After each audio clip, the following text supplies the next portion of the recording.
असल्यावर त्यांचाही सामना कसा करायचा त्याची पण अक्कल येतेच की. पण असं खुर्चीवर बसायचं आणि शिकवायचं कसलं भारी आहे ना हे समजा.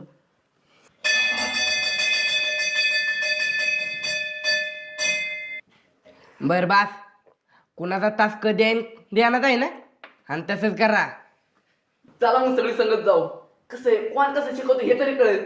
चला. बरं बरं थांबा, माझा अजून एक कप राहिलाय. हो माझे काय अर्धा. चोखा घर हो खाली वय वय द्या इकडे. मी इकडे घ्या. बास एवढाच घ्या, हलकट आहे तुम्ही. नाही राहू दे हे बी राहू दे. माझ्या पोटात दुखायचं तेवढं.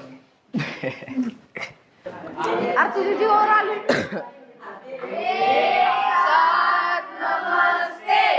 बसा. चला मराठीची पुस्तक काढा सगळ्यांनी.